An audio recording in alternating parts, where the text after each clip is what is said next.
What if I told you that a real TV network with real executives, real cameras, and a real budget sat in a boardroom and said, you know what people want to watch? A guy getting hit in the face with a fish.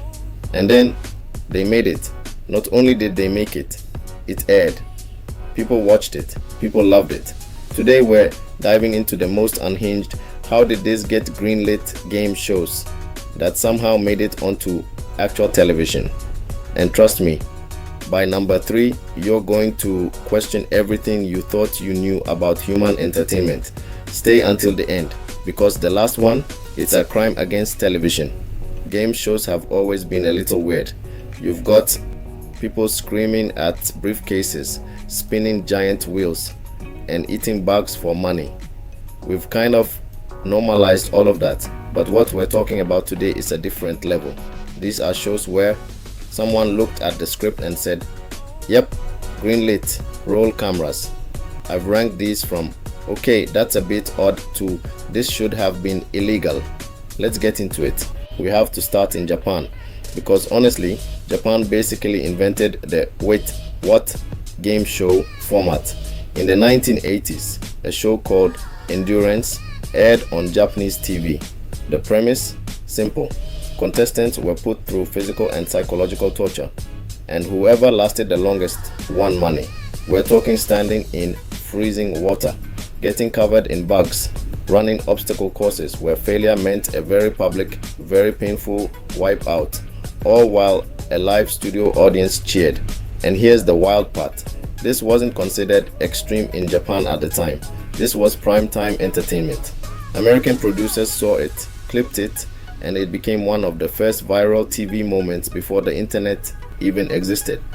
It got packaged into a show called TV's Bloopers and Practical Jokes, and people couldn't get enough. Endurance basically proved one rule that every show on this list follows. Watching other people suffer is, apparently, extremely entertaining. Keep that in your mind too. The Running Man was almost real. Wipeout and Most Extreme Elimination Challenge. Okay, staying in the watching people get hurt genre for a moment, because we have to talk about Most Extreme Elimination Challenge, also known as MXC.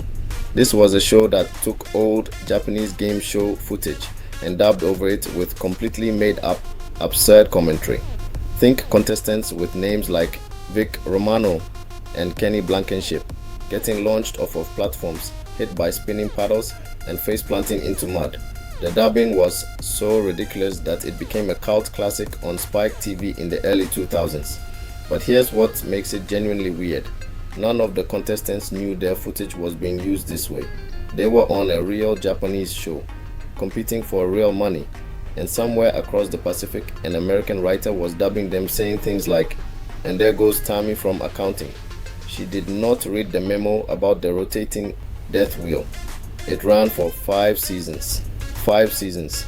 I genuinely don't know what that says about us as a society, but here we are. Mr. Entertainer. South Korea. Now let's go to South Korea for a moment, because they gave us something that is either genius or a fever dream, possibly both. There was a game show format called Nam Ja I Ja Keok, roughly translated a man's qualification. The concept: male celebrities were tasked with learning skills they had zero ability in: cooking, dancing, knitting, childcare, and were judged on their progress over weeks.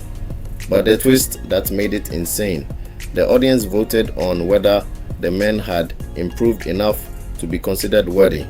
Worthy of what, you ask? Worthy of being a good husband. The show literally graded grown men on whether they deserved to be married. On national television every week. It was part game show, part public shaming, part self-help seminar, and it got incredible ratings. I'm not saying it was right, I'm just saying it happened. The moment of truth. America's darkest hour.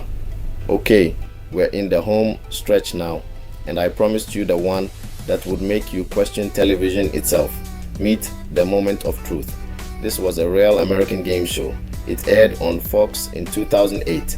Primetime, full production budget, a live studio audience. Here's the premise. Contestants were hooked up to a polygraph machine before the show.